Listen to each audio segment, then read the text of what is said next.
TorahCafe.com.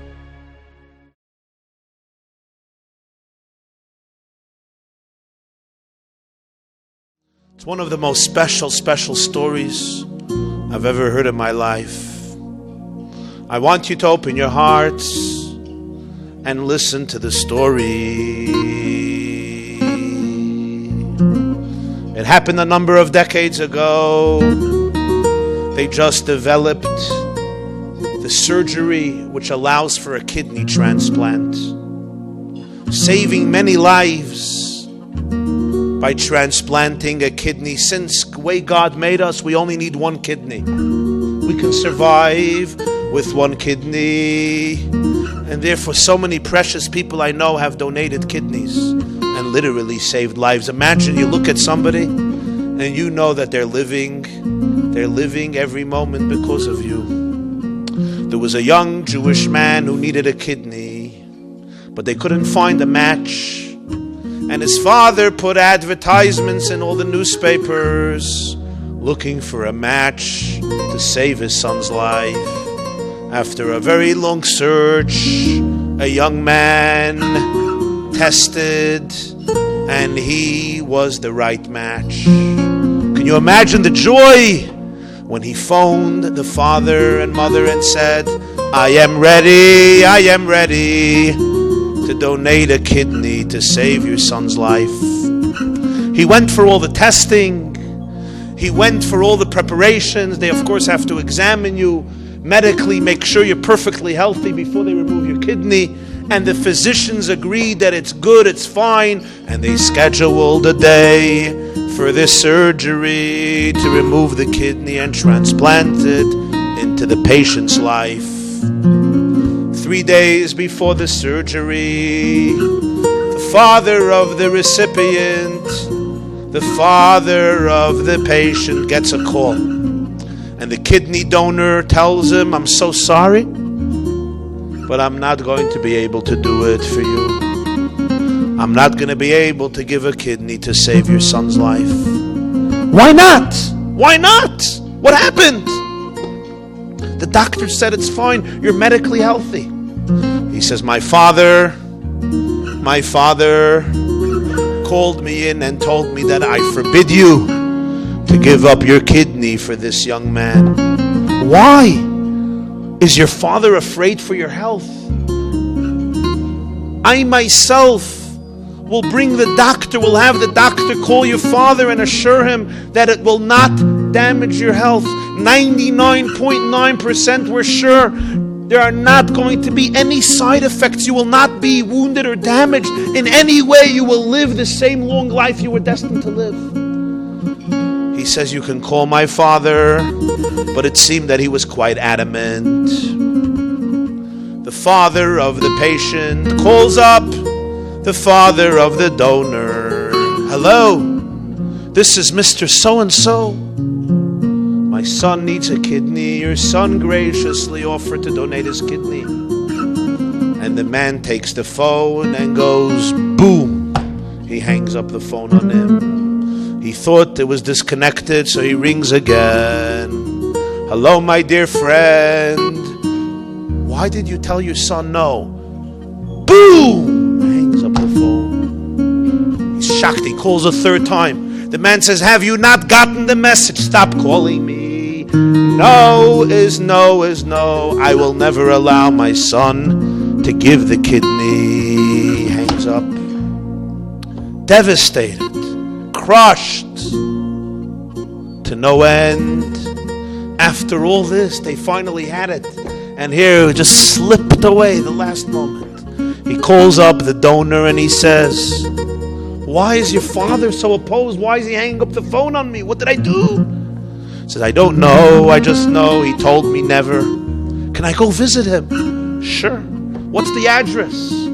He gives him the address. The father of the patient goes to the home of the father of the kidney donor. He rings the bell. The man opens the door. He takes a look at the person standing in front of the door. He takes the door and slams it in his face shut. He waits 5 minutes. He rings the bell again. The man comes to the door, sees him. Boom, he slams the door shut. He waits 20 minutes. He comes back, he rings the bell. The man doesn't know who's there. It's before the video cameras by the doors. He opens the door, and as he's about to slam it, the visitor puts his foot in the door. And he says, I will leave. I will leave. I just ask you one favor. Give me the dignity and explain to me why not. That's it, I ask you. No is no. I can't have control over you or your son, but I just ask you, I beg you, why do you refuse to allow your son to save my son's life when there is no medical risk? The man looks at him and says, are you going to play dumb with me? Do you think I'm stupid? Do you think I'm naive? Do you think I'm gullible? Do you think I'm senile? Do you think you can fool me? You think I don't know who you are? You think I don't remember you? From me you will not hide. You were a capo in Auschwitz. I was there, and I'll never forget your face as a capo. You know, my dear friends, one of the most horrible components of the Holocaust was the phenomenon of capos, the Germans. In every community, they used certain Jews to do the work for them. These Jews became known as capos. The reason they did it was they felt they're going to save their lives by cooperating with the Germans. In most cases, when they finished their work of rounding up the Jews, they were exterminated. We today in America, we can't judge anybody, but for Holocaust survivors, the issue of capos, so painful, so painful. I need not explain why. This Jew was a capo. He worked for the Nazis in Auschwitz, helping them do their work. And the father of the donor says, and I'll never forget the day, that cursed day, when you sold your soul to the devil. You know, in Auschwitz, I had a son. He was a 14-year-old son who was built nicely. He was muscular, he was healthy, he was robust. And somehow he made it past the selection. And he worked with me in a home, in one of the homes. One day,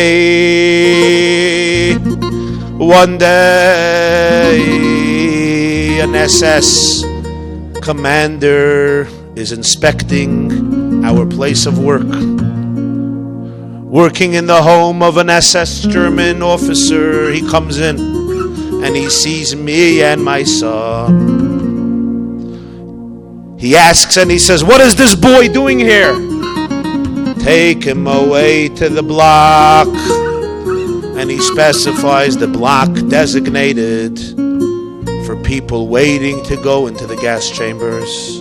He turns to the capo, to the Jewish capo, and he says, take this child to that block. The Jewish capo obeys, and he takes my child away. I never saw my baby again. Do you know who that capo was? It was you. It was you. I know why you did it. If you would have said no, the SS commander would have taken out his gun and shot you right there. Or worse, would hang you from the gallows. Or worse, would torture you a slow death. I know why you did it. But you did not have the courage to say no because you looked out for your own life. You sent my son to death. You sent my son to the gas chambers to save your own life. You became a murderer for your own sake. Now you want me to save your son's life?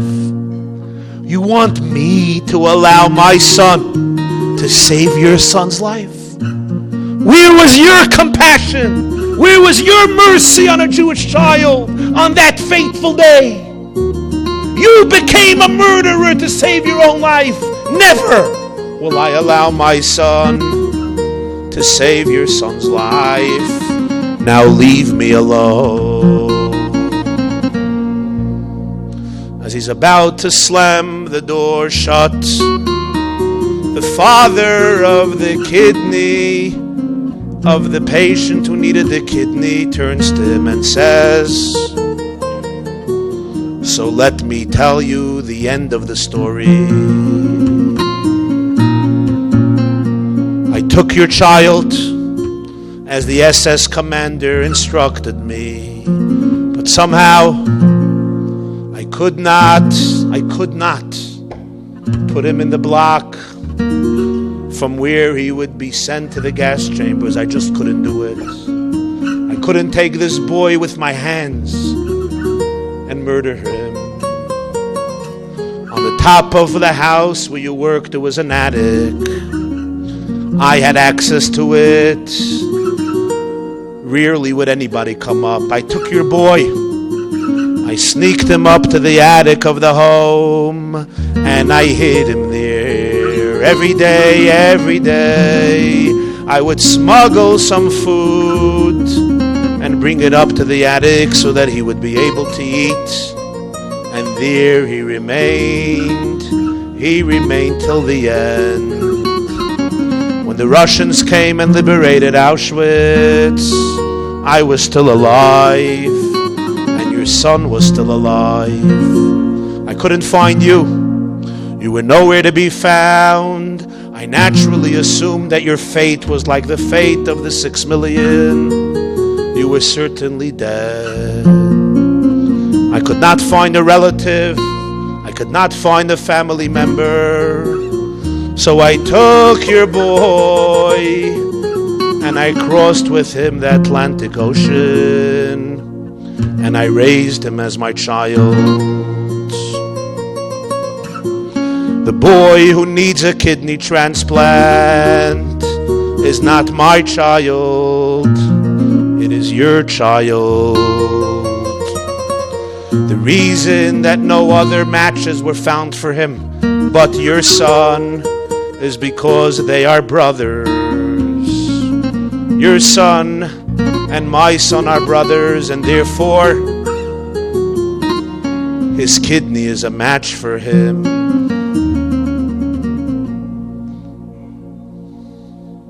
Needless to say, the tears, the emotions that flowed subsequently cannot be described in words. The boy was saved by his own brother with the full consent of the father of both children. But when I heard this story, my holy brothers, my holy sisters, I thought to myself, it's a story from a different time. It's a story from a different place. But its message still must be applied to our lives.